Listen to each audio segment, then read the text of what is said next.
Hello नमस्कार, स्वागत है आप सभी का। मेरा नाम है शेखर गुप्ता और आप देख रहे हैं फिजिक्स संकल्पना। बच्चों, द्रव्यमान केंद्र हम पढ़ रहे हैं और ये द्रव्यमान केंद्र का 5वां वीडियो है।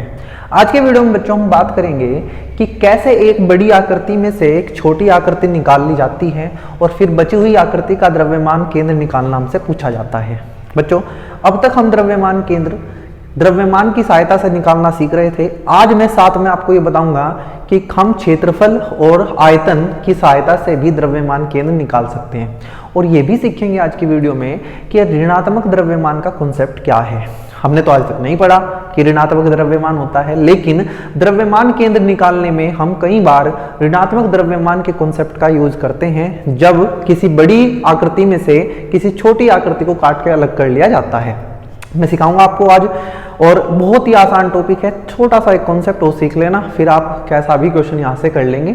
और एक बार बता दूं, ये स्कूल एग्जाम के लिए इम्पोर्टेंट नहीं है, ना आपसे पूछा जाएगा। हाँ, स्कूल में किसी ने पढ़ा दिया तो वो बात अलग है, ठीक है।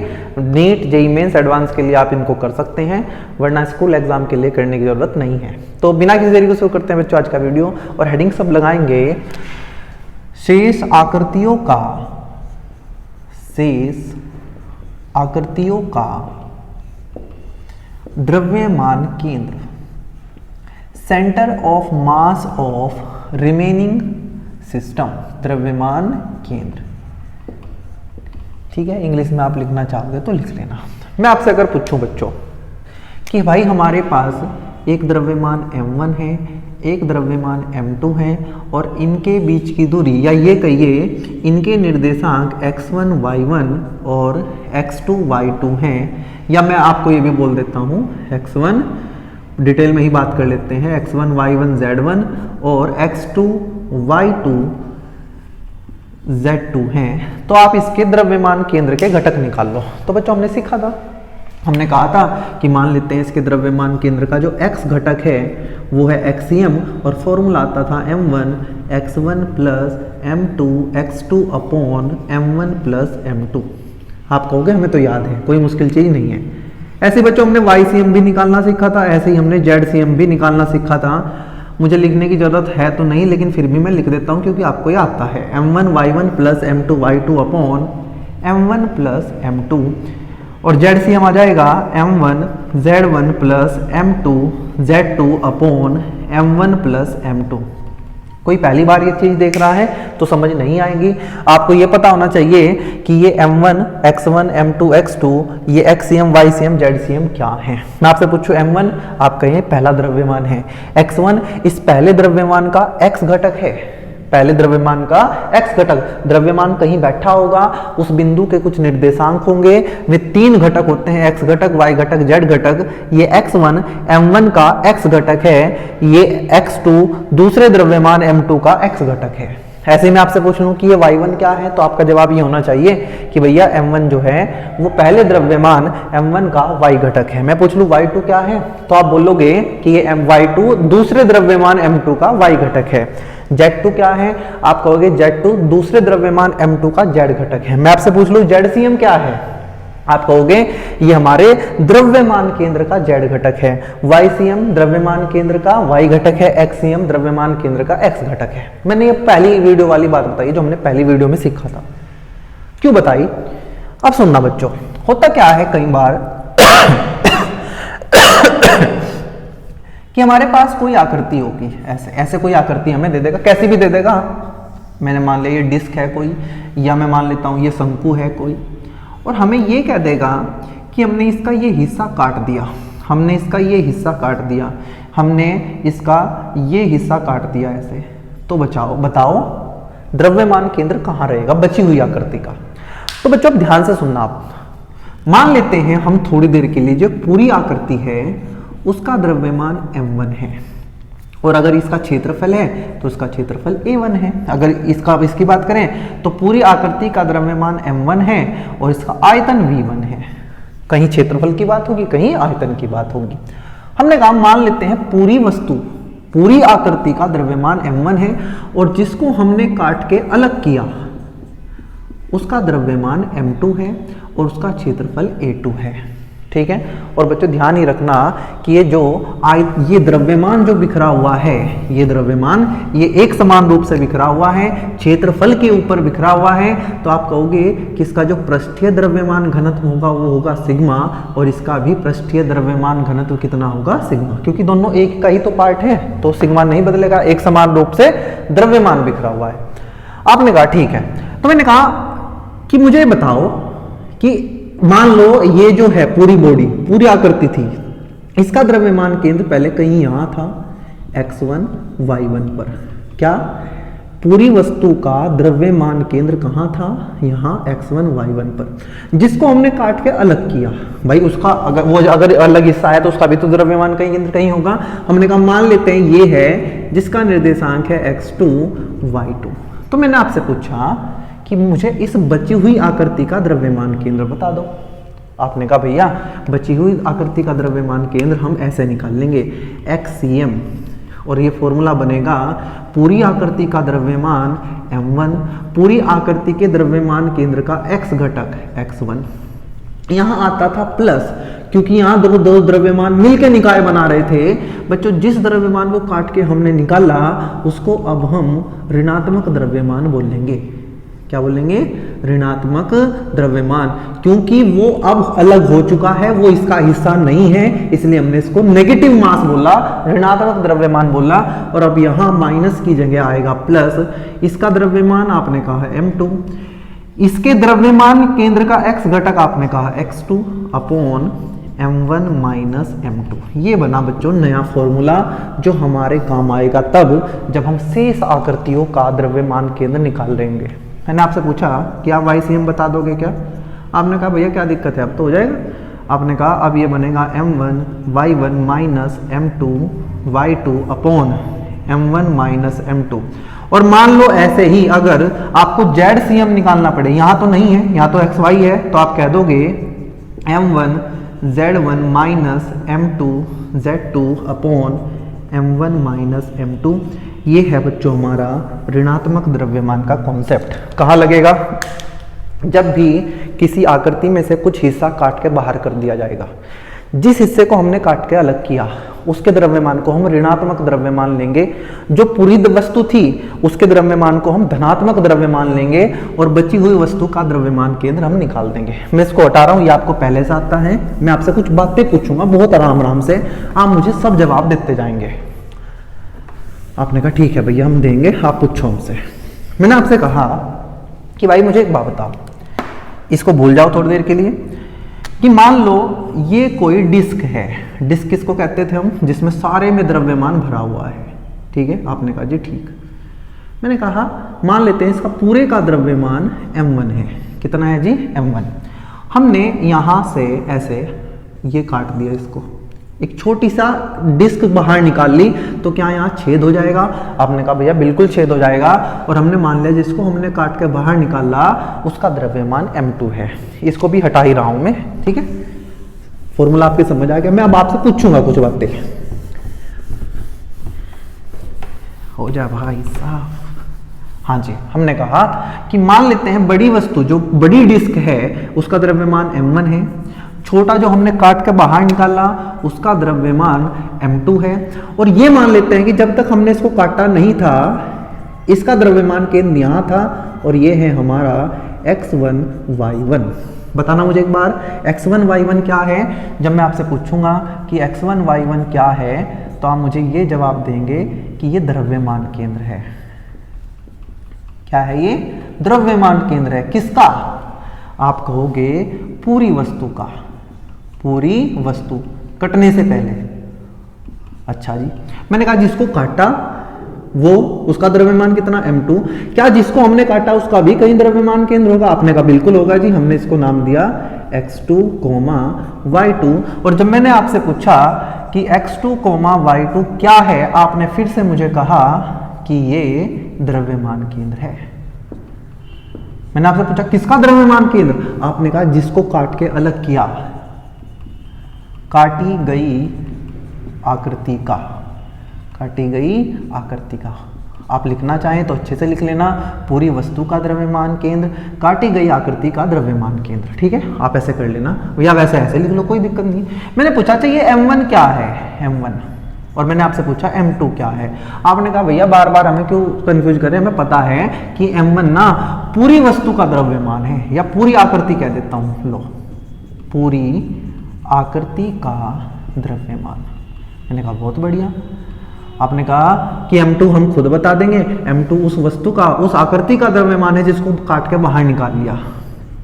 काटी गई आकृति का, काटी गई आकृति का द्रव्यमान केंद्र, काटी गई आकृति का, सॉरी द्रव्यमान केंद्र नहीं, काटी गई आकृति का द्रव्यमान केंद्र। अब हमें यह भी पता कि जो पूरी वस्तु थी उसका द्रव्यमान कितना है और उसका द्रव्यमान केंद्र कहाँ है। जिसको काटा उसका द्रव्यमान भी हमें पता है और द्रव्यमान केंद्र भी पता है कहाँ है। अब हमारा काम यह है कि जो बची वस्तु है, शेष वस्तु है या शेष आकृति है, शेष आकृति का द्रव्यमान केंद्र। आपने कहा भैया अभी लिख के आए हम, शेष आकृति का द्रव्यमान केंद्र, शेष आकृति का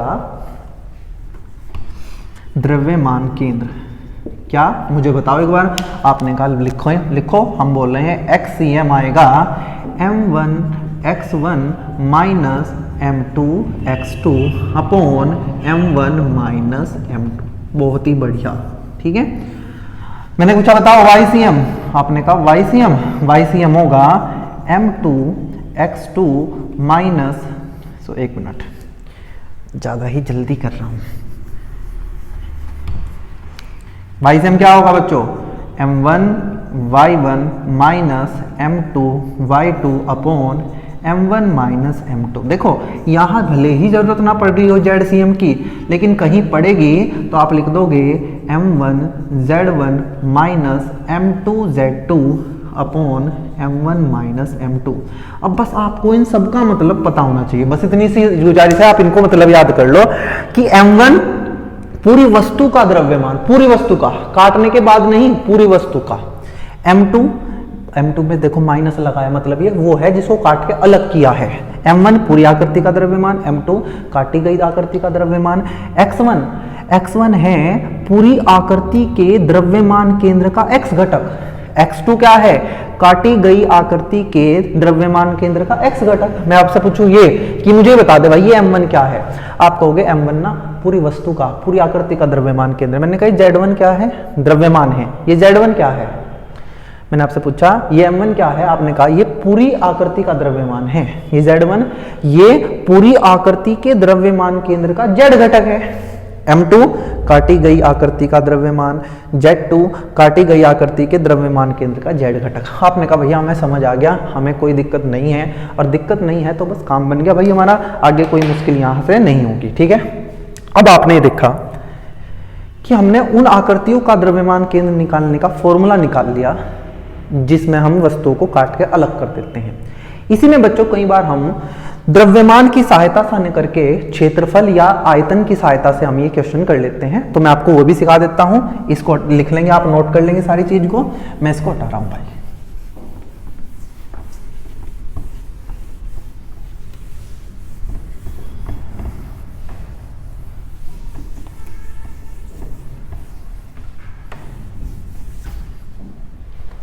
चलिए बच्चों आगे बढ़ते हैं। कई बार क्या होता है बच्चों, जैसे अभी तो हमें आकृति दे दी और उसका द्रव्यमान दे देगा, कई बार आकृति का द्रव्यमान ना देके क्षेत्रफल की बात करता है। जैसे वृत्त दे देगा, कह देगा इसकी त्रिज्या इतनी है और जिसको काटा उसकी त्रिज्या इतनी है, द्रव्यमान की कहीं बात नहीं होगी। कर तो हम द्रव्यमान की सहायता से भी कर सकते हैं वहां से, लेकिन वो थोड़ा लंबा पड़ जाएगा। तो हम क्या करते हैं, यही जो 3 फॉर्मूले हमने द्रव्यमान के लिए निकाले, इन्हीं को हम क्षेत्रफल के रूप में निकाल लेते हैं और फिर सीधा क्षेत्रफल से क्वेश्चन को कर देंगे। कैसे करेंगे सुनो। अभी हमने पढ़ा कि जो XCM का फॉर्मूला होगा, XCM का वो बनेगा m1 x1 minus m2 x2 upon m1 minus m2। आपने कहा जी बिल्कुल। मैंने कहा YCM बता दो, आपने कहा m1 y1 minus m2 y2 upon m1 minus m2। मैंने ZCM भी तुमसे पूछ लिया तो आपने मुझसे पहले ही लिख दिया m1 z1 minus m2 z2 upon m1 minus m2। आपने कहा ठीक है। अब बच्चों हुआ क्या, अब मान लो मुझे ये दे दिया, ऐसे एक वर्ग दे दिया और मुझे ये कह दिया कि इसका क्षेत्रफल a1 है। कितना है? a1। और हमने इसमें से ये टुकड़ा कुछ काट लिया और इसका क्षेत्रफल a2 है। कहीं द्रव्यमान की कोई बात नहीं है, सिर्फ क्षेत्रफल बताया कि क्षेत्रफल इसका इतना है, इसका इतना है, तो बताओ द्रव्यमान केंद्र कहाँ होगा बची हुई आकृति का। तो हमने कहा अच्छा एक बात करते हैं कि मान लेते हैं इस पूरी प्लेट का, ये काम सिर्फ तभी कर पाएंगे बच्चों हम जब इस द्रव्यमान बराबर बराबर रूप से बिखरा हो, मतलब इनका जो द्रव्यमान घनत्व है, बोले तो नहीं आप, 3 प्रकार के द्रव्यमान घनत्व हमने पढ़े थे, रेखीय द्रव्यमान घनत्व, पृष्ठीय द्रव्यमान घनत्व, आयतन द्रव्यमान घनत्व। तो क्योंकि ये द्रव्यमान क्षेत्रफल के ऊपर बिखरा हुआ है, प्लेट के ऊपर बिखरा हुआ है, तो यहां हम बात करेंगे पृष्ठीय द्रव्यमान घनत्व की, सिग्मा की। भाई इस पूरी प्लेट का ही सिग्मा है तो इसका भी कितना ही होगा? सिग्मा। क्या होता था सिग्मा? आप कहोगे सिग्मा होता था कि छोटा सा द्रव्यमान बटे छोटा सा क्षेत्रफल। और अगर ये सिग्मा बराबर है हर जगह, द्रव्यमान हर जगह बराबर है, तो हम ये भी कह देते थे कुल द्रव्यमान बटे कुल क्षेत्रफल। पूरी वस्तु का द्रव्यमान कितना था? m1 और पूरी वस्तु का क्षेत्रफल है a1। तो बच्चों मैं यहां से m1 निकाल सकता हूं सिग्मा a1। देखो ध्यान से, मैं इसको थोड़ा सा सीधा करके लिख देता हूं, ठीक है, ये ऐसे कर लेंगे। हमने कहा कि जो सिग्मा है वो होगा कुल द्रव्यमान बटे कुल क्षेत्रफल, तो यहां से m1 का मान हमारा आ जाएगा सिग्मा a1। आपने कहा ठीक। ऐसे ही यहां से सिग्मा क्या आएगा? इसका कुल द्रव्यमान आपने कहा m2 जिसको हमने काटा, इसका क्षेत्रफल a2, तो यहां से जो m2 आएगा वो आ जाएगा सिग्मा a2। अब हमने क्या किया, m1 m2 के मान यहां डालने शुरू किए, और जैसे ही आपने यहाँ m1 m2 के मान डाल ले, आपको फॉर्मूला दिखाई दे, देखना ध्यान से, m1 की जगह डाल लेंगे हम सिग्मा a1 और ये x1, माइनस m2 की जगह यहाँ ये डाल लेंगे सिग्मा a2 और साथ में चल रहा है x2, अपॉन m1 की जगह सिग्मा a1, m2 की जगह सिग्मा a2। सिग्मा कॉमन आया बच्चों, सिग्मा सिग्मा सिग्मा गया, ऊपर बचा a1 x1 minus a2 x2 upon a1 minus a2। आया ना मजेदार फॉर्मूला? बिल्कुल ऐसा ही वहां था m1 m2, m1 minus m2। अब द्रव्यमान की जरूरत नहीं पड़ेगी, सीधा क्षेत्रफल से निपटा देंगे हम, a1 x1 minus a2 x2 upon a1 minus a2। अभी मतलब भी बात करेंगे इनकी क्या है, YCM बता दो क्या जाएगा, मैं नहीं करूंगा, यहाँ वैल्यू डालना और फॉर्मूला आएगा a1 y1 minus a2 y2 upon a1 minus a2। ठीक है जी, बिल्कुल। और ZCM क्या आएगा? ZCM आ जाएगा a1 z1 minus a2 z2 upon a1 minus a2। ठीक, ये तो बच्चों तब है जब आकृति 2D हो, जिसमें क्षेत्रफल हो। मान लो एक गोला आ गया, एक शंकु आ गया जिसमें आयतन होता है, तो उसके ये जो 3 फॉर्मूले बनेंगे ये वॉल्यूम में आयतन के रूप में बन जाएंगे। फॉर्मूला बनेगा v1 x1 minus v2 x2 upon v1 minus v2। अच्छा जी, YCM अपने आप लिख लोगे क्या? v2 x2 माइनस, एक मिनट बच्चों, ये बनेगा v1 y1 minus v2 y2 upon v1 minus v2। ऐसे ही ZCM क्या बनेगा? v1 z1 minus v2 z2 upon v1 minus v2। आपने कहा जी बिल्कुल कोई दिक्कत नहीं है, आप इसको करना चाहते हैं तो ये भी कर सकते हैं। जब आयतन की बात होगी तो वो कौन सा चलेगा? हमारा रो वाला फॉर्मूला, कुल द्रव्यमान बटे कुल आयतन, m1 बटे v1। तो फिर यहाँ से आ जाएगा m1 का मान आ जाएगा रो v1, तो ये यहाँ फिर a की जगह v आ जाएगा। तो जब क्षेत्रफल की बात हो तो आप ये फॉर्मूले लगाना, आयतन की बात हो तो ये फॉर्मूले लगाना, और ये लगेंगे केवल तभी जब एक आकृति में से काट के दूसरी आकृति को बाहर निकाल लिया और बची हुई आकृति का हमें द्रव्यमान केंद्र पूछ रहा है। उम्मीद है कोई दिक्कत नहीं होगी। मैं आपसे एकदम से उंगली रख के पूछ लूं कि ये a2 क्या है, तो आप बताओगे ये कटी हुई आकृति का क्षेत्रफल है। मैं पूछूं a1 क्या है, आप कहोगे पूरी आकृति का क्षेत्रफल है। मैं आपसे कहूं अच्छा ये z2 क्या है, तो आप ये कहोगे जो काटी हुई आकृति है ना, देखो माइनस है यहाँ, काटी हुई आकृति है उसके द्रव्यमान केंद्र का z घटक है ये। मैंने आपसे पूछा चाहिए y1 क्या है, तो आप यही देखोगे ये पूरी आकृति के द्रव्यमान केंद्र का y घटक है। अच्छा ये क्या है, ये वाई सी एम बता दो। मैं कहूंगा ये बची हुई आकृति के द्रव्यमान केंद्र का वाई घटक है। ये बची हुई आकृति के द्रव्यमान केंद्र के घटक हैं। अंदर जो है ये पूरी आकृति का, ये कटी हुई आकृति का, ये पूरी आकृति का, ये कटी हुई आकृति का। बार बार करके देख लेना, कुछ भी दिक्कत नहीं आएगी, समझ आ जाएगा आपको, ठीक है। और बच्चों अब करते हैं क्वेश्चन। लास्ट पार्ट इस वीडियो का शुरू, मतलब बहुत लंबा वीडियो नहीं होगा ये, छोटे से वीडियो में हम काम चला लेंगे। लगभग हमारी 20 मिनट हुई हैं। 20 मिनट में मैंने आपको सारे कॉन्सेप्ट ये समझा दिए, ठीक है। चलिए क्वेश्चन करना शुरू करते हैं भाई।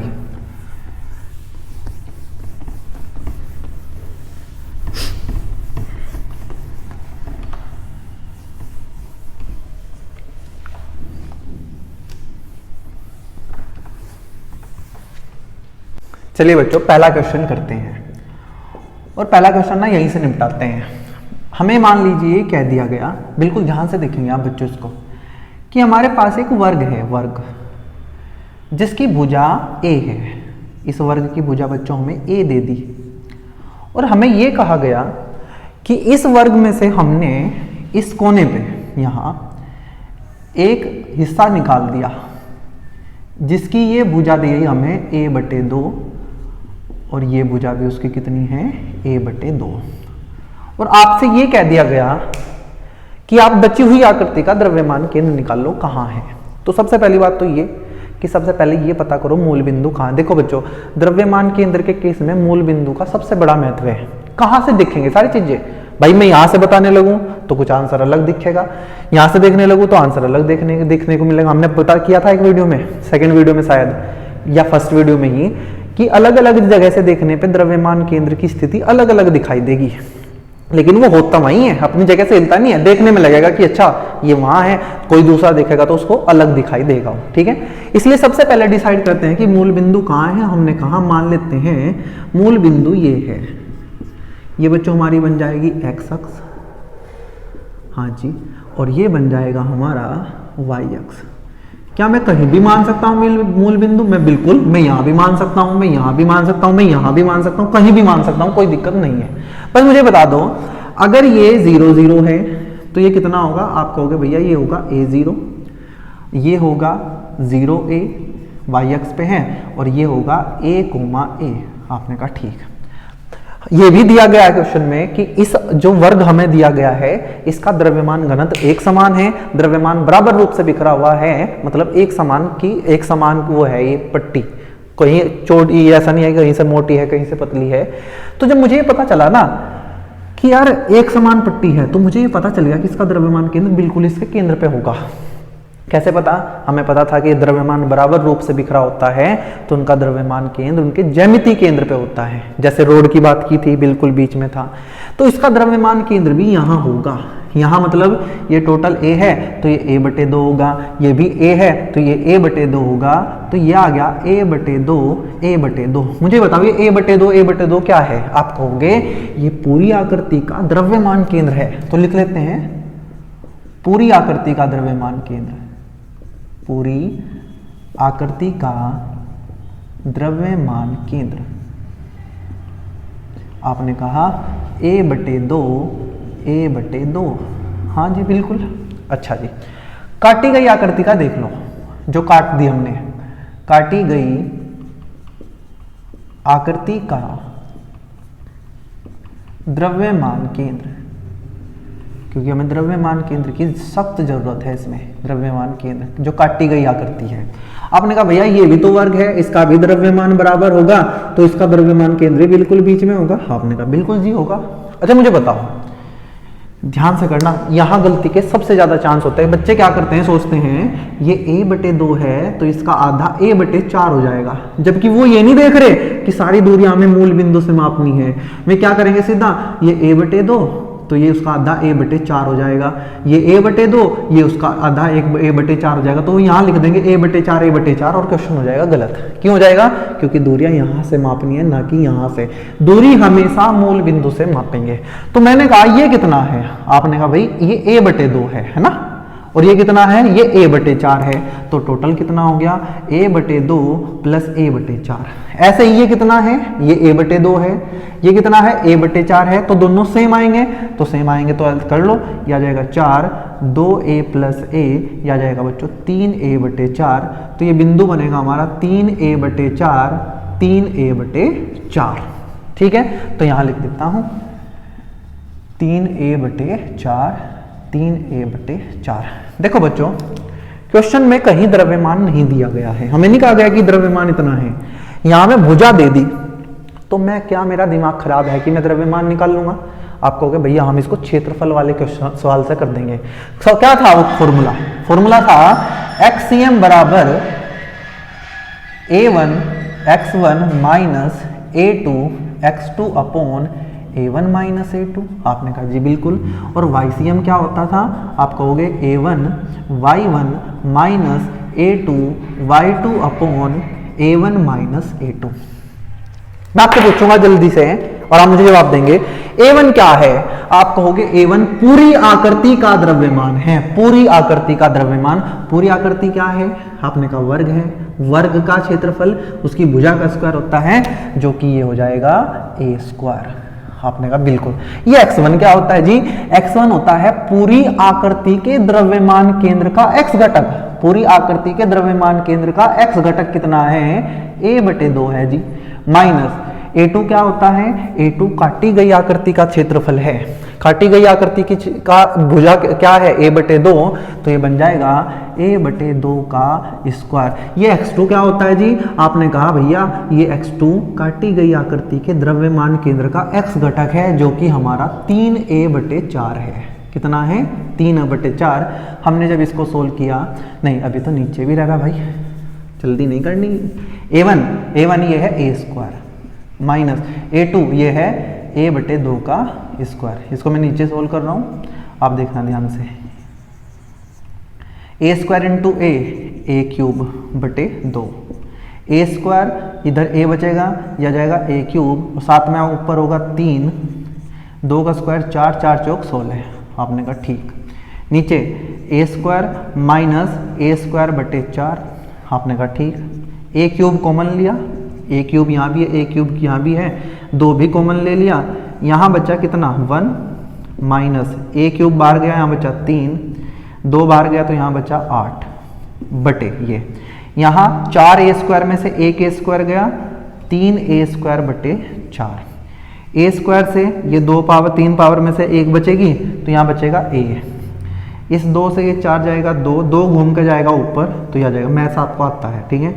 ये 3 आ जाएगा यहाँ बटे में, 8 एकम 8 में से 3 गए 5, तो यह जाएगा 5/8। 2 से 8 गया 4 बार, तो आंसर आ जाएगा आपका 5a/4 तिया 12, 5a/12। ये हमारा XCM आया। XCM क्या है? बची हुई आकृति का द्रव्यमान केंद्र का x घटक। इसी तरीके से बच्चों आप क्या निकाल देंगे? YCM। रखो वैल्यू, a1 इसको यह आ जाएगा a²। जल्दी करते हैं अब। y1 कितना है? y1 a/2 माइनस इसका स्क्वायर हो जाएगा a²/4 और ये हो जाएगा 3a/4 बटे, यहाँ फिर वही ये a², इसको सोल्व करके कितना आया था? 3a²/4। यहाँ से हम कॉमन ले लेंगे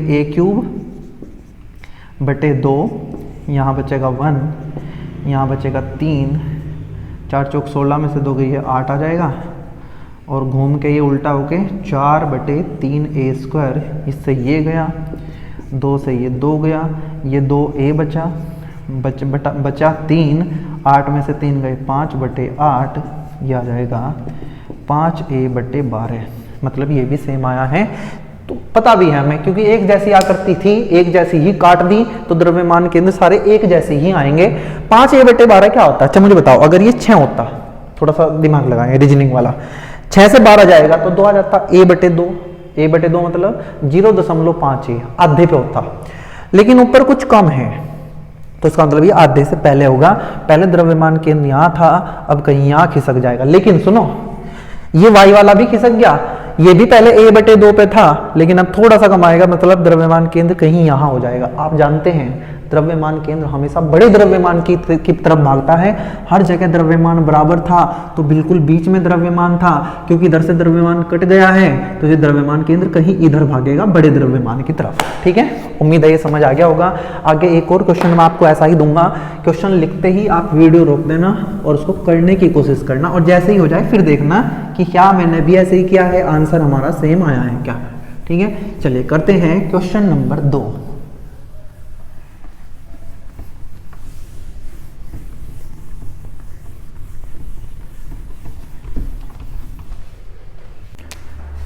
क्वेश्चन नंबर 2 करते हैं बच्चों। क्वेश्चन नंबर 2 में हमें एक आकृति दी है बच्चों, ऐसे कुछ,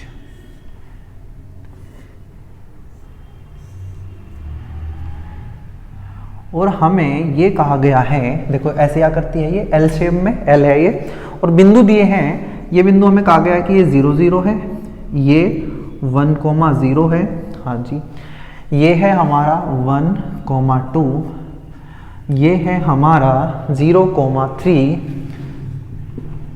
ये हमारा है 2,3, ये है हमारा 2,3, और ये दिया है बच्चों लास्ट में हमें 2,2, और ये कहा गया है कि इस आकृति का द्रव्यमान केंद्र निकालो कहाँ होगा।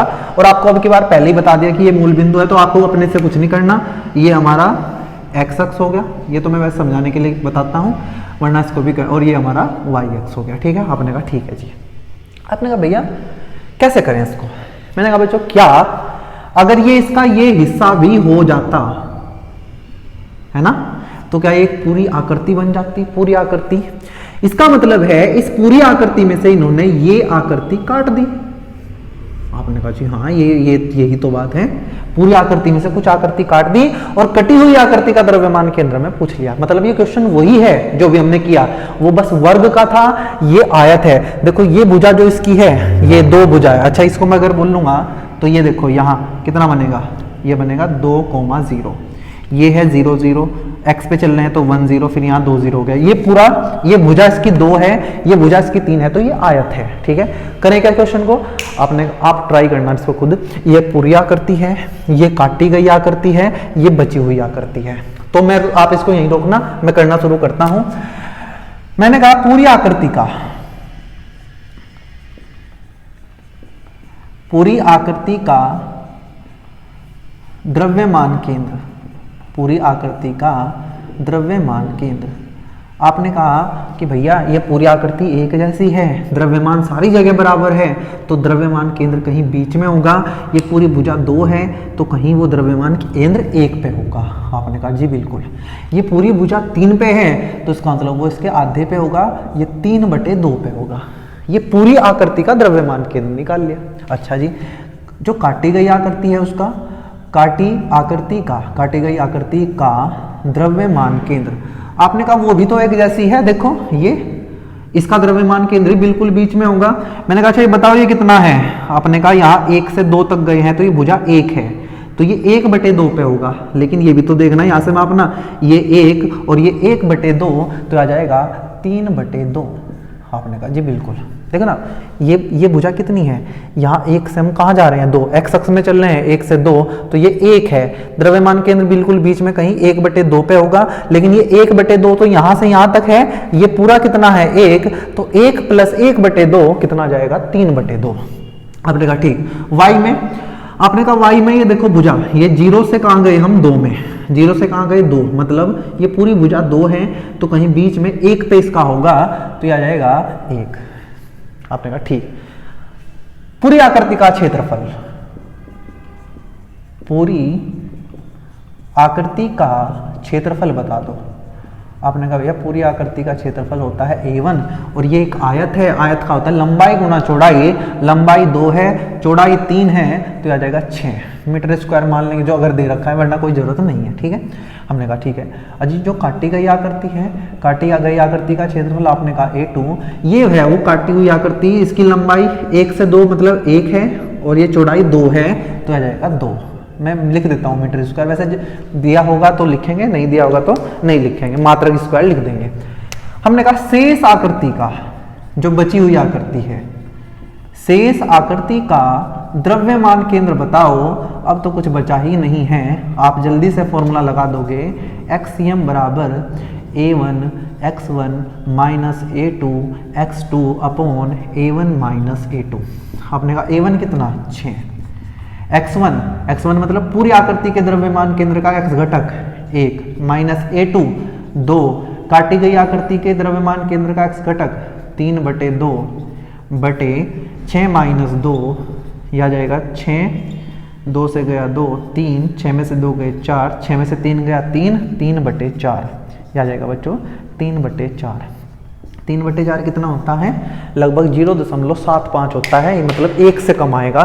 मतलब द्रव्यमान केंद्र 1 से कम यहाँ होगा कहीं, अभी मतलब इस हिस्से में, यहाँ तो होगा नहीं क्योंकि यहाँ x का मान 1 है, तो 1 से पहला आंसर आ रहा है, लगभग यहाँ कहीं होगा। अभी देखना y में कितना है। आपने कहा कि भैया YCM भी निकाल देते हैं, a1 y1 minus a2 y2 upon a1 minus a2। a1 है 6, y1 y घटक 3/2, a2 2, y2 1 और 6 माइनस 2 4, 6 ये गया 3 3 9, 9 में से 2 गए 7, 7/4 और 7/4 बच्चों हमारा लगभग होता है, ये होता है हमारा 0.75 है ना, 4 7 28, हाँ, और ये होगा 4 एकम 4, 3/4 7 28 1.75। यहाँ तक y में y का आंसर 1.75 आया है, मतलब 2 से कम है। यहाँ y का मान देखो 2 है, तो मतलब यहाँ कहीं होगा, ये है ये यहाँ। x का मान 1 से कम आया है, आधे से ज़्यादा आया है 0.75, आधा यहाँ है, ये मान लो इस लाइन पे है कहीं, ठीक है। और y का मान 2 से कम आया है, तो द्रव्यमान केंद्र यहाँ बैठा हुआ है बच्चों, ठीक है। इतने आसानी के क्वेश्चन होते हैं, ये तो मैं आपको समझाने के लिए इतनी देर लगा रहा हूँ, वरना आप झट से ऐसे करेंगे तो मतलब मुश्किल से 1 मिनट भी नहीं लगेगी, ठीक है। इसको मैं हटा रहा हूँ बच्चों। करेंगे क्वेश्चन नंबर 3। क्वेश्चन नंबर 3,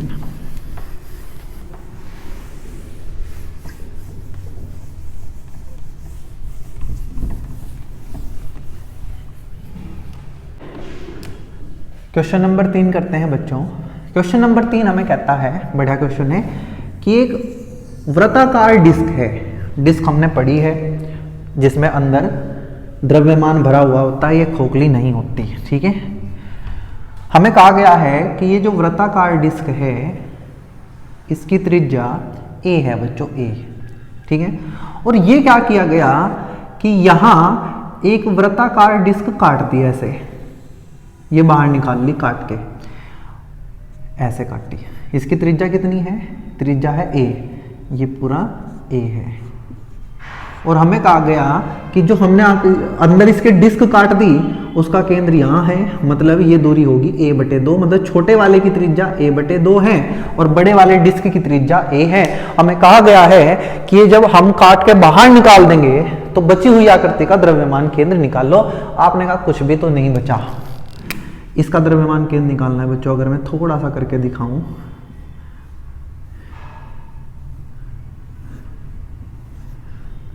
इस आकृति का, जिसमें मैं ब्लू मार्कर से मैं ये लाइनिंग कर रहा हूं, हमें इसका द्रव्यमान केंद्र निकालना है, क्योंकि ये अब बची हुई आकृति ये है हमारी, जो अंदर है वो हमने काट के बाहर निकाल दी। आपने कहा ठीक है, आप जल्दी से इसको करने की तैयारी करो, कर दो तैयारी, क्या कर दो, इसका तो बहुत आसान है। आपको भैया मूल बिंदु कहाँ माने? मैंने कहा आपकी मर्जी, कहीं मान लो, ये मान लो मूल बिंदु। क्या तुम्हें पता है कि किसी एक समान डिस्क का द्रव्यमान केंद्र पूरी डिस्क का उसके केंद्र पे ही होता है? हाँ, तो हमने उसी केंद्र को मूल बिंदु मान लिया। लो ये x अक्ष, ये y अक्ष, ये बना दिया हमने 0 0। कई बार क्वेश्चन में खुद बोल देता है, कई बार नहीं बोलता, तो आप अपनी मर्जी से यहाँ भी मान सकते हैं, यहाँ भी मान सकते हैं, कहीं मान सकते हैं, कोई दिक्कत नहीं है। आपने कहा बताओ पूरी आकृति का द्रव्यमान केंद्र, पूरी आकृति का द्रव्यमान केंद्र, आपने कहा केंद्र पे ही होता है और हमने उसी को 0 0 मान लिया, तो हमने इसको 0 0 लिख दिया बच्चों। अच्छा, इसको अगर मैं 0 0 मानता तो यहां से ये a दूरी पे होता तो ये a0 बनता, तो आप इसको a0 लिखते, ठीक है। समझना इस बात को। मान लो यहां आपने मूल बिंदु मान लिया, तो इधर आएंगे तो ये माइनस बनेगा, तो ये बनता -a0। आप यहां कहीं मानते, आप कहते ये ऊपर y में गया है तो ये 0a बनता, आंसर उसी हिसाब से चेंज हो जाएंगे। लेकिन इसका द्रव्यमान केंद्र जहां होगा वो वहीं रहेगा, उसके निर्देशांक बदल सकते हैं भाई। जब तुम मूल बिंदु बदल दोगे, देखने की जगह बदल दोगे तो आंसर भी तो अलग आएगा, लेकिन वो होगा वहीं। ठीक है, आपने कहा ठीक है भैया। काटी गई आकृति का द्रव्यमान केंद्र, आपने कहा भाई ये भी तो एक डिस्क है, इसका भी तो द्रव्यमान केंद्र इसके केंद्र पे ही होगा, तो ये है, ये कितना है, यहां से a/2 और y कितना है 0, a/2 0। आपने कहा ठीक। पूरी आकृति का क्षेत्रफल बताना, पूरी आकृति का क्षेत्रफल आपने कहा a1 होता है और वो होगा, वृत्त है ना, पाई r², r कितना है बड़ी का a², r है a।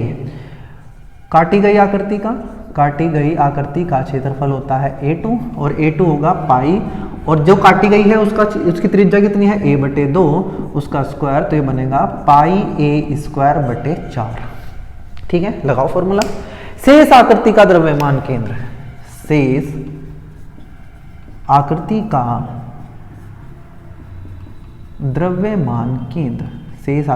द्रव्यमान केंद्र, तो आप कहोगे एक्सियम निकालते हैं।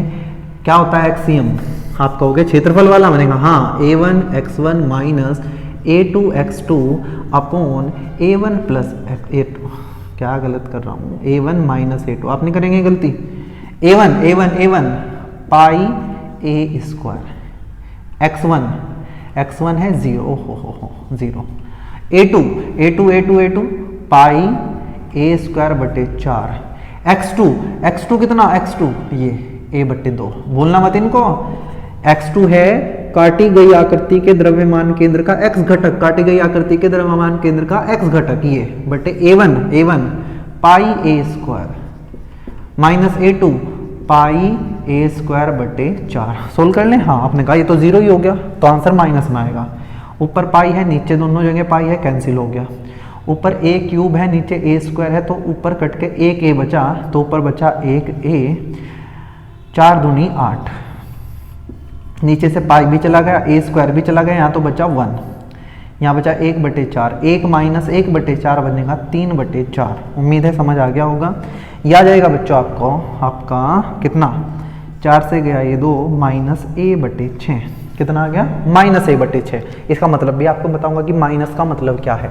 ऐसे ही यहाँ आप YCM भी निकाल लेना। YCM क्या होगा, आप कहोगे a1 y1 minus a2 y2 upon a1 minus a2, a1 ये, y1 कितना है 0, मैंने लिखूंगा 0 हो गया, माइनस a2 y2 कितना है, अरे 0, ये भी 0 हो गया, तो ये पूरा ही कितना आ गया 0। मतलब जो बची हुई आकृति का द्रव्यमान केंद्र है वो आएगा माइनस a/6, 0। भाई पहले x लिखते हैं, x का मान है माइनस a/6, y का मान कितना 0, तो ये बन गया। इसका मतलब हमारी बची हुई आकृति का द्रव्यमान केंद्र x अक्ष पर ही है, जिसको हमने मानना है, ये है भाई वो x अक्ष जिसको हमने मानना है। माइनस का मतलब है कि मूल बिंदु से इस तरफ है, और ये सिंपल बात है क्योंकि ये द्रव्यमान कट गया है, तो द्रव्यमान केंद्र बड़े द्रव्यमान की तरफ भागेगा, तो ये कहीं आएगा, ये आया a/6। a/6 कितना होता है, आप कहोगे भैया a/2, मतलब a/2 तो ये है इतना, यहाँ से यहाँ, a/2 का आधा a/6, मतलब बिल्कुल बीच में, तो यहाँ बिल्कुल बीच में कहीं है। ठीक है, ये बनेगा a/6, 0। आया मजा? इतने आसान होते हैं। चलिए आगे बढ़ते हैं, 1-2 क्वेश्चन और करेंगे मजेदार। लास्ट में एक क्वेश्चन मैं आपको आयतन वाला कराऊंगा बच्चों। आयतन वाले क्वेश्चन इतने नहीं आते इस कॉन्सेप्ट से, यहाँ से ज़्यादातर हमें सिर्फ क्षेत्रफल वाले पूछे जा रहे हैं, लेकिन हो सकता है आने वाले साल में हमें ये भी क्वेश्चन देखने को मिले जिसमें आयतन वाले क्वेश्चन भी आए। ठीक है, कॉन्सेप्ट यही रहेगा, कॉन्सेप्ट कुछ बदलने वाला नहीं है। चलिए क्वेश्चन नंबर 4 करते हैं बच्चों। क्वेश्चन नंबर 4 करते हैं बच्चों। क्वेश्चन नंबर 4 ये कहता है कि हमारे पास कोई एक आयताकार पट्टी है, आयताकार, और ये कहा गया कि इसमें से हमने एक अर्धवृत्त ऐसे काट लिया, ऐसे काटा, ऐसे अर्धवृत्त काट लिया। हमें ये कहा गया है कि ये जो भुजा है इस आयत की, ये r है, और ये जो है ये हमारी कितनी हो जाएगी 2r। हमें एक आ गया है, तो ना ये पूरी पट्टी थी आयताकार, उसमें से ये अर्धवृत्त हमने काट लिया जिसका केंद्र यहाँ है, तो ये त्रिज्या कितनी बनेगी आपने देखा अभी, ये त्रिज्या हमारी r है। अच्छा भुजा ऐसे भी दे सकता है कि ये a दे दे, फिर ये हमारी कितनी हो जाएगी 2a हो जाएगी, क्योंकि देखो ये क्या बनेगा इसका, अगर यहाँ उसने केंद्र दे दिया तो इसका व्यास बनेगा, व्यास त्रिज्या का 2 गुना होता है, त्रिज्या कितनी है r और ये हो जाएगा 2r। अच्छा जी, काटने के बाद क्या हमें सिर्फ ये आकृति बचेगी हमारे पास, आपने कहा भैया बिल्कुल यही आकृति बचने वाली है। इसी बची हुई आकृति का थोड़ी सजावट कर दूं मैं, द्रव्यमान केंद्र हमें निकालने को बोला गया है। निकाल दोगे क्या? आप कहोगे भैया निकाल देंगे कोई दिक्कत नहीं है, अब तो हम सीख गए हैं। मूल बिंदु कहाँ मानोगे, ये है हमारा मूल बिंदु 0,0। अच्छा जी, तो ये कौन सी अक्ष बनेगी, आपने कहा ये बनेगी हमारी y अक्ष। क्या बनेगी? y अक्ष। ये कौन सी अक्ष बनेगी जी हमारी, ये बनेगी हमारी x अक्ष। अच्छा ना, अगर ये ऐसे बनता और ऐसे काटते तो फिर हम ये हमारा x अक्ष पे हो जाता। अब मुझे एक बात बताओ, तुम्हें ये तो हमें दिख रहा है कि इस लाइन के इधर और इस लाइन के इधर बराबर ही द्रव्यमान है, चाहे काटने के बाद की बात करो चाहे काटने के पहले की बात करो, तो इसका अंदर द्रव्यमान केंद्र यहीं कहीं होगा y अक्ष पे। ये बार बार की हमने बात, लेकिन x अक्ष के ऊपर द्रव्यमान है, नीचे नहीं है, मतलब ऊपर की तरफ होगा द्रव्यमान केंद्र यहीं कहीं आसपास। मैंने कहा आपको बताओ, आपने कहा भैया जो कॉन्सेप्ट सीखा वही तो लगाना, बताओ क्या सीखा आपने? पूरी आकृति का क्षेत्रफल, बिल्कुल भाई यही सीखा हमने, पूरी आकृति का क्षेत्रफल निकाल लेते हैं। या ऐसा कर लो ना जैसे पहले करते आ रहे हैं, पूरी आकृति का द्रव्यमान केंद्र, पूरी आकृति का द्रव्यमान केंद्र। आप मुझे बताएंगे पूरी आकृति का द्रव्यमान केंद्र कहाँ होगा, जब तक हमने काटा नहीं था। आप कहेंगे भैया ये ना एक आयत है, द्रव्यमान हर जगह बराबर है, तो बीच में होगा कहीं, बीच में मतलब ये 2r है, मूल बिंदु यहाँ है, 2r है, तो बिल्कुल बीच में मतलब यहाँ होगा कहीं द्रव्यमान केंद्र। अच्छा ये कितना है, ये r है, तो बिल्कुल बीच में मतलब r/2 पे होगा। तो इसका मतलब अगर द्रव्यमान केंद्र इस लाइन पे है तो इसका मतलब x का मान तो 0 होगा। अब ये मत सोचना कि मैंने ये बोला r पे होगा, भाई मूल बिंदु यहाँ मान लेता तो मैं कह देता ये r पे है। मूल बिंदु जब यही है और द्रव्यमान केंद्र भी इसी लाइन पर है तो x का मान तो 0 ही रहेगा। आपने कहा हाँ, लेकिन द्रव्यमान केंद्र ऊपर कितना है, ये पूरा r है, तो वो r/2 पे होगा, तो आ जाएगा 0,r/2। नहीं आई बात समझ, कुछ है ही नहीं समझने का, भूल जाओ कि हमने कुछ काटा। ये क्या एक आयत है? हाँ। क्या द्रव्यमान केंद्र बिल्कुल यहाँ होगा? मैंने कहा हाँ यहाँ होगा, तो y अक्ष है, हाँ, x का मान कितना होगा 0। लेकिन ये ऊपर कितना होगा, आपने कहा ये पूरा r है तो बीच में होगा r/2, तो मैंने r/2 लिखा। कुछ बच्चे सोच रहे हो कि भैया तो आप ये पूरा 2r है तो आप यहाँ r लिखो ना r। मैंने कहा भाई तब लिखता जब यहाँ से मापता, मैं खुद यहीं से माप रहा हूँ डिस्टेंस, तो ये वो तो यही है तो वो 0 पे होगा, तो इसलिए मैंने x का मान 0 रखा है। ठीक है, बिल्कुल जी। कटी हुई आकृति का, काटी गई आकृति लिख लेना पूरा, काटी गई आकृति का द्रव्यमान केंद्र कौन है भाई? पूरी जो काट दी हमने। आपने कहा भैया ये तो अर्ध डिस्क है, हमने तो पढ़ रखा अर्ध डिस्क। अर्ध डिस्क का द्रव्यमान केंद्र यहां से, केंद्र से ऊपर की तरफ होता था 4r/3 पाई। काट के अलग करने पे जो ऐसा ये आया होगा तो यहाँ तो द्रव्यमान होगा, तो आप कहोगे जी बिल्कुल होगा। और ये एक डिस्क है और डिस्क का द्रव्यमान केंद्र उसके केंद्र से ऊपर की तरफ, ना इधर ना इधर, क्योंकि इधर द्रव्यमान बराबर है इधर द्रव्यमान बराबर है, कितना होता था 4r/3 पाई। तो ये बनेगा x का मान तो 0 ही रहेगा, आपने कहा जी हाँ, और इसका कितना हो जाएगा 4r/3 पाई। बहुत ही बढ़िया। ये ऐसे देखो, इसका मतलब ये है कि आपको इनके याद भी रखने पड़ेंगे। अभी मैं आपको एक जाते जाते लास्ट में कराऊंगा गोले वाला और शंकु वाला, तो उसमें आपको याद करने पड़ेंगे। नहीं याद करोगे तो कैसे लिखोगे भाई ये चीजें? आपने कहा पूरी आकृति का क्षेत्रफल कितना है, पूरी आकृति का क्षेत्र काटने से पहले आपने कहा उसको हम A1 लिखते हैं।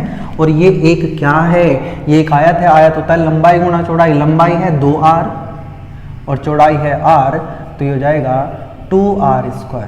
आपने कहा ठीक। काटी गई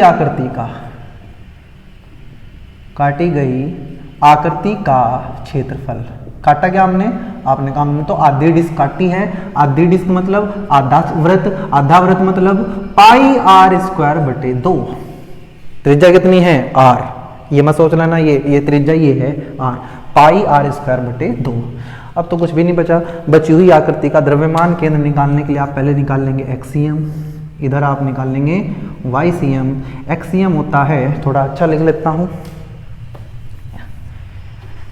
एक्ससीएम बराबर, एक्सीएम क्या होगा बताओ, a1 x1 minus a2 x2 upon a1 minus a2। Value डालो, a1 2r स्क्वायर, x1 0, अरे भाई ये तो नाश हो गया, माइनस a2 पाई आर स्क्वायर बटे 2, x2 ये भी 0 हो गया, नीचे लिखने की कुछ जरूरत है नहीं, लिख देता हूँ फिर भी, 2r square minus pi R square बटे 2, यह आ गया 0। अरे ये तो मुझे पहले ही पता था कि द्रव्यमान केंद्र इसी रेखा पे कहीं होगा, तो मैं क्यों निकाला, मैंने कहा समझाने के लिए हमने एक्सएम निकाल दिया, कितना आ गया 0, मतलब यहाँ होगा द्रव्यमान केंद्र कहीं, देखेंगे कहाँ आएगा, वाईसीएम निकाल लो, वाईसीएम। आपने कहा a1 y1 minus a2 y2 upon a1 minus a2, value डालो, a1 2r square, y1 r बटे 2, a2 पाई आर स्क्वायर बटे 2, y2 4r बटे 3 पाई, और बटे a1 2r square minus pi R square बटे 2। अब हमें इसको कैलकुलेट करेंगे भाई, कर दो, आसान है तो कर लोगे ना, आप ही कर दो। लो जी चलो करते हैं, YCM आएगा बच्चों हमारा, देखना ध्यान से, आर स्क्वायर है आर स्क्वायर है आर स्क्वायर है, कट गया, यहाँ 2 से 2 गया तो यहाँ बचा r, बहुत आराम से भाई, आर स्क्वायर तो चला गया, हाँ जी ठीक, यहाँ बचा 4 पाई आर, नहीं पाई से पाई गया बिल्कुल, 2 से 4 गया बिल्कुल, 2 से 4 जब जाएगा तो 2r बचेगा, 2r।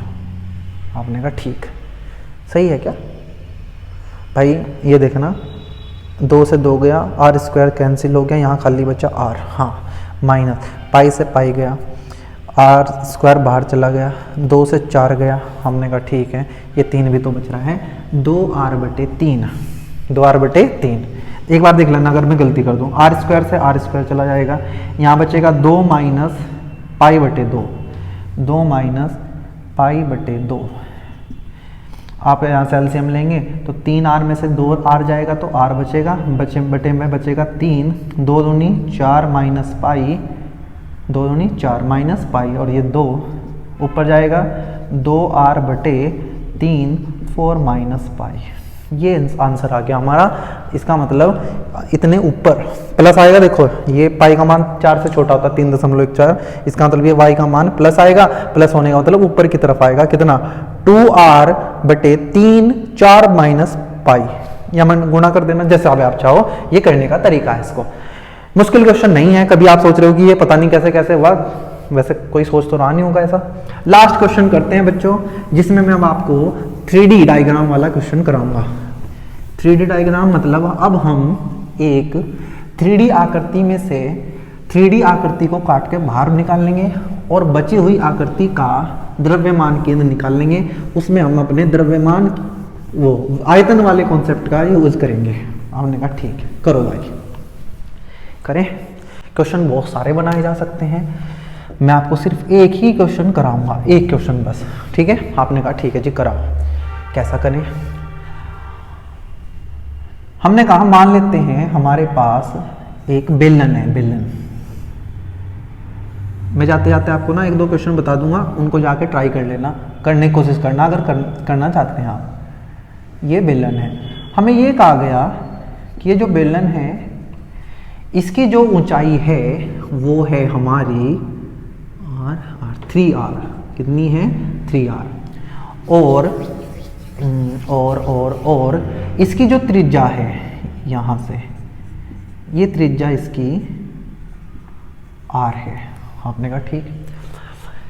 तो आपको पहले तो ये पता होना चाहिए बच्चों कि जो एक बेलन होता है और अगर बेलन में द्रव्यमान हर जगह बराबर रूप से भरा हुआ है तो उसका द्रव्यमान केंद्र उसकी अक्ष पर बिल्कुल बीच में होता है, बिल्कुल बीच में। ये अक्ष है जो मैं खींच रहा हूँ ना, ये क्या है, अक्ष है बच्चों। थोड़ा सा यहाँ बना देता हूँ।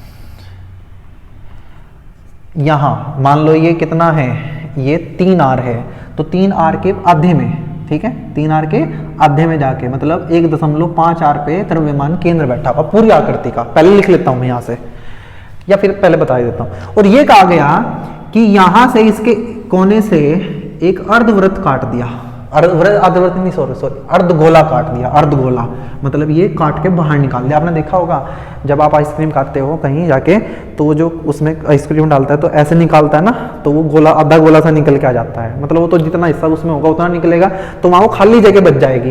ये एक ठोस बेलन है ऐसा, और इसमें से ऐसे निकाल दिया आधा गोला करके, तो यहाँ खाली जगह बचेगी। हाँ जी, हमें कहा बची हुई आकृति का द्रव्यमान केंद्र निकाल लो।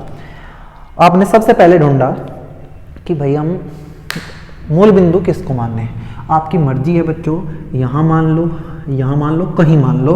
मैंने कहा हम तो ना इसको मानेंगे, इसको, ये है मूल बिंदु 0,0, मतलब ये x अक्ष है और ये हमारा y अक्ष है। आपने कहा जी ठीक है। 3D आकृति है बच्चों, कॉन्सेप्ट हमने लगाया पूरी आकृति का द्रव्यमान केंद्र, पूरी आकृति का द्रव्यमान केंद्र कितना। आपने कहा भैया पूरी आकृति है एक बेलन, और बेलन का जो द्रव्यमान केंद्र है बिल्कुल बीच में होगा, इसी लाइन पे। इसको हमने 0, 0 मानना है, तो यहाँ x का मान तो 0 होगा, क्योंकि x तो बढ़ नहीं रहा है, तो x तो 0 है। हाँ जी, लेकिन ये टोटल 3r है, तो ये उसका आधा हो जाएगा 3r/2। 3r, अच्छा बच्चों मैंने ये डेटा अपने आप ले लिया, 4r भी हो सकता है, 2r भी हो सकता है, और ऐसा भी हो सकता है इधर से भी काट दे, वो भी बता दूंगा मैं आपको, ठीक है, वो भी बता, पहले ही कर लेते हैं। आपने कहा ठीक है। काटी गई आकृति का, काटी गई आकृति का द्रव्यमान केंद्र,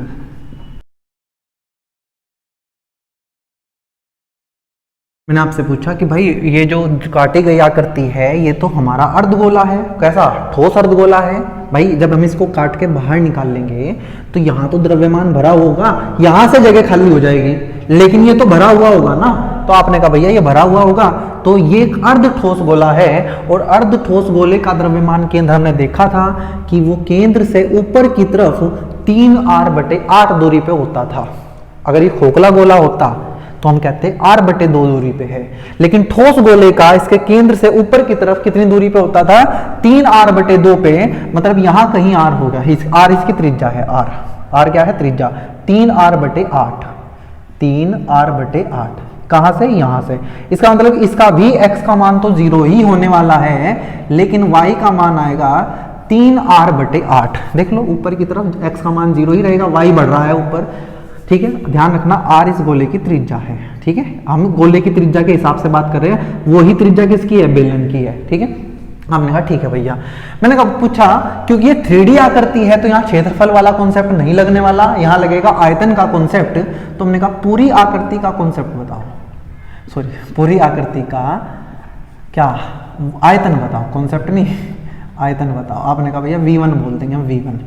पूरी आकृति कौन है, आपने कहा एक बेलन है, बेलन का आयतन होता है πr²h, जहां r तो r ही है, h की जगह कितना है, 3r है, तो ये बना 3πr3, r² × r3। मैंने कहा काटी गई आकृति का, काटी गई आकृति का आयतन, आयतन जी किसका, काटा गया कौन है, अर्धगोला, और अर्धगोले का आयतन होता है, पूरे गोले का आयतन होता है 4/3 πr3, 4/3 πr3 पूरे का, लेकिन आधे का कितना हो जाएगा, 2 से भाग कर देंगे तो इसका मतलब ये 2/3 आएगा। याद भी होगा आपको, आधे गोले का आयतन होता है 2/3 πr3। हमने कहा आप फॉर्मूला लगा दो, अब तो उसमें बचा ही कुछ नहीं है बच्चों, ठीक है, कर दो। अरे मार्कर कहाँ गया, ये रहा। हमने कहा लगाओ एक्सियम, एक्सियम कितना, पहली बात तो मुझे पता है इसका एक्सियम 0 आने वाला है, क्योंकि इधर द्रव्यमान बराबर है, y अक्ष पे कहीं होगा तो y पे तो x हमेशा 0 होता है, लेकिन मैं करके दिखा देता हूँ। फॉर्मूला होता है v1 x1 - v2 x2 / v1 - v2। इधर हम निकाल लेंगे YCM V1 Y1 minus V2 Y2 upon V1 minus V2। क्या है जी ये V1? V1 है पूरी आकृति का आयतन, ये x1 क्या है? पूरी आकृति के द्रव्यमान केंद्र का x घटक, इतना 0, तो ये तो 0 हो गया, तो मैं लिख नहीं रहा हूँ V1 गुना 0। V2 है जो आकृति काटी है उसका आयतन, x2 है उसके द्रव्यमान केंद्र का x घटक जो कि कितना ही है 0। तो मैं क्यों लिख के अपना टाइम वेस्ट करूं, सीधा मैं लिख रहा हूं 0। XCM का मान आ गया 0। करना पड़ेगा ये V1 कितना, V1 3 पाई r क्यूब, Y1 का मान है 3r बटे 2 माइनस V2 2/3 पाई r क्यूब और Y2 का मान है 3r बटे 8, 3r बटे 8 बटे V1 3 पाई r क्यूब माइनस 2/3 पाई r क्यूब। अब जो कैंसिल होता है वो कर लेते हैं। देखो नीचे r क्यूब है, ऊपर भी r क्यूब है, पाई है पाई है पाई है पाई है गया। अच्छा जी ऐसा कर लेते हैं, लिख लेते हैं अब कि देखो 3 तिया 9 बटे 2, पाई भी पहुंचा दिया, r क्यूब भी पहुंचा दिया, बचा r 9r बटे 2, 3 तिया 9 बटे 2r। बहुत सावधानी से करनी है चीजें। r क्यूब भी गया, पाई भी गया, 2 से गया 8, 3 से गया 3, तो ऊपर बचा r बटे 2 से गया 8 4, बटे में आएगा बच्चों हमारे यहाँ पाई गया, r क्यूब गया, तो 3 माइनस 2/3, 3 माइनस 2/3। यहाँ से हम एलसीएम ले लेंगे 4, यहाँ थोड़ा हो जाएगा ना, दिख रहा होगा, यहीं कर देता हूँ सामने। एलसीएम आ जाएगा 4, 9 ये आ जाएगा 9 दूनी 18r में से 1 r गया 17r बटे 4, ये एलसीएम आ गया। ऊपर वाला किया हमने 3 तिया 9 में से 2 गए 7/3, 17 तिया 51 बटे 7 चौक 28। अगर ये कटता हो शायद कट जाएगा, देख लेना एक बार। नहीं कट 3 9 7 कटेगा नहीं, 51r बटे 28 ये y का मान आया है। 51r बटे 28 का मतलब बच्चों अगर ये 56 होता, 56 का मतलब होता है हमारा 56 बटे 2, ये तो 2r आ जाता आंसर, 28 से 56 पूरा कट जाता 2 बार, तो 2r y का मान 2r से कम है। भाई ये कितना है, ये r है, पूरा 3r है, तो 2r कहीं यहाँ होता, 2r से कुछ कम है, तो द्रव्यमान केंद्र अब यहाँ आ रहा है 0, कितना 51r बटे 28। ठीक है ये। अब बच्चों आप इसमें कैसे भी क्वेश्चन कर सकते हैं। मान लो आपको कह दिया कि दोनों कोनों से काट दिया ये, तो आप क्या करेंगे, अब 3 आकृति हो जाएंगी, एक पूरी आकृति, 2 कटी हुई आकृति, काटी गई पहली आकृति का द्रव्यमान केंद्र निकाल लेना, काटी गई दूसरी आकृति का द्रव्यमान केंद्र निकाल लेना, और यहाँ फॉर्मूला बन जाएगा V1 Y1 minus V2 Y2 minus V3 Y3। काटी गई है ना, तो वहां भी माइनस आएगा। लेकिन ध्यान ये रखना कि मान लो यही सवाल करना पड़े तो ऊपर से कितने ऊपर नीचे आना पड़ेगा, 3r बटे 8। जैसे यहां से ऊपर कितने गए थे अभी हम, 3r बटे 8 आया था, तो अब हमें दूरी तो यहां से मापनी है, तो ये सारी 3r है और ऊपर से कितनी है 3r बटे 8 है, तो टोटल 3r में से मैं 3r बटे 8, भाई ये 3r बटे 8 क्या है, आप कहोगे ये द्रव्यमान केंद्र है किसका, इस काटी गई आकृति का, और मुझे वही ढूंढना है, तो नीचे से कितना होगा, टोटल 3r है, ऊपर से 3r बटे 8 है, तो 8 तिया 24 में से 3 गए 21r बटे 8 आ जाएगा। x का मान यहाँ 0 ही रहने वाला है, तो 21r बटे 8, ये जो दूसरी काटी गई आकृति है उसका द्रव्यमान केंद्र आ जाएगा, काटी गई दूसरी आकृति का द्रव्यमान केंद्र 0, 21r बटे 8 आएगा। अब यहाँ फॉर्मूला कर देना minus V3 Y3 minus V3 कर लेना। ठीक है, ऐसे हजारों क्वेश्चन बना सकते हैं यहाँ से, जैसे मैं आपको बताता चलूँ, मैं करूँगा नहीं इस क्वेश्चन को, लेकिन आप देख लेना घर जाके ट्राई करके। मैं जैसे क्वेश्चन बना दूँ एक कैसा, मैं कह रहा हूँ कि भाई मेरे पास एक घन है, घन क्या होता है, 3D आकृति है जिसके 6 फलक होते हैं, ऐसा होता है बच्चों। मैंने कहा मान लेते हैं इसका हर एक भुजा 3a है, ये भी a, सब a है। अब मैं सामने से जब देखूंगा मैं इसको तो मुझे ऐसा दिखाई देगा, तो हमने क्या किया, हमने यहाँ से एक अर्धगोला काट दिया, अर्धगोला ऐसे काट दिया। मान लीजिए ये जो है इसकी ये केंद्र है इसका, और ये हमने मान लिया ये है, ये टोटल ए है तो मैंने कह दिया ए बटे 2 है। तो अगर ये ए बटे 2 है तो ये भी ए बटे 2 होगा, ये भी ए बटे 2 होगा, तो ये पूरा ए हो जाएगा, जो कि हमें पता है पहला ए है। तो आपको ये बताना है कि जब काटने के बाद इसमें से यहाँ से ऐसे, यहाँ से काटेंगे हम, देखो बच्चों ये पूरा कटेगा, ये पूरा आधा गोला, ये ऐसे कटेगा ऐसे, ठीक है ना, समझ रहे होंगे तुम, ये ऐसे कटेगा, आधा गोला कटेगा, तो कटने के बाद जो आकृति बचेगी उसका क्या निकालना, द्रव्यमान केंद्र। पूरी आकृति का आयतन निकाल लेना। मूल बिंदु कहाँ मानोगे, मूल बिंदु आपने कहा भैया यहाँ मान लेंगे, यहाँ ये 0, 0, समझ रहे हो ना, ये हो जाएगा a, 0, ये x में मान लिया, ये y में मान लेना, z बाहर की तरफ है, जरूरत नहीं पड़ेगी, आप कर लेना उसको, उम्मीद है कर लोगे ऐसे करके। कैसे भी क्वेश्चन बना सकता है, कॉन्सेप्ट यही है, इसको ट्राई करना, देखना, ठीक है। आज के वीडियो में बच्चों इतना ही, और जो नेक्स्ट वीडियो हम करेंगे वो द्रव्यमान केंद्र का आखिरी वीडियो करने की कोशिश करूंगा मैं, थोड़ा लेंथी बनाएंगे उसको, जिससे एक ही वीडियो में खत्म करते हैं उसको। अगले वीडियो में पढ़ेंगे बच्चों क्या किसी निकाय का द्रव्यमान केंद्र भी गति कर सकता है। अभी तक हम द्रव्यमान केंद्र की स्थिति निकाल रहे हैं, अगले वीडियो से हम द्रव्यमान केंद्र का वेग भी निकालना सीखेंगे, त्वरण भी निकालना सीखेंगे, और ये देखेंगे कि अगर किसी निकाय की वस्तुएं गति कर रही हैं तो उस निकाय का द्रव्यमान केंद्र किस प्रकार की गति करता है या नहीं करता, सब बातें करेंगे। आज की वीडियो में इतना ही रखेंगे।